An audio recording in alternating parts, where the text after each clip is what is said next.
How to cancel booking in booking.com. Ladies and gentlemen, good day. Welcome to the channel. If you've made a booking on booking.com, you'd like to cancel, you'd like to have it refunded, I'm going to show you exactly how to do it. So the first thing you want to do is go over on your app and you will see that on the bottom of the page there will be bookings. Now, once you have actually navigated to bookings, these are the bookings that have already been booked and paid for. From here, you can see that there are all of your bookings, and once you are there, you're going to go ahead and you are going to tap on the three dots on the right hand side of your actual booking. Now, once you've tapped that, you can see over here, it gives you some options. You can view booking, you can message the property, you can change the dates, and then you can cancel your booking. And what we're going to do here is actually tap on the bottom option, the cancel booking.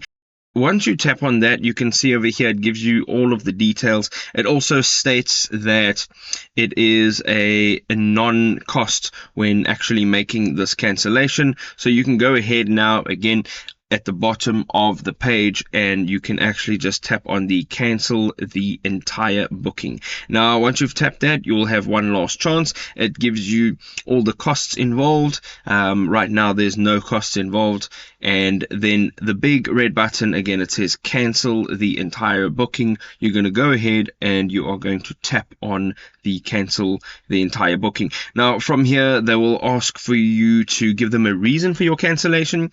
Of course, you're going to go ahead, choose the appropriate reason, and right at the bottom you're going to tap on cancel my booking. Over here it says now that you're successful, your cancellation was done successfully, and you'll have a refund made, and you will have your payment refunded, and you don't need to do anything else. It says, okay, got it. You can just tap on that and it'll redirect you back to the home page, and now you have successfully canceled the booking on booking.com. There we go, folks. I hope you enjoyed this video. If you did, don't forget to drop us a like. We'll see you in another awesome video. Cheers for now.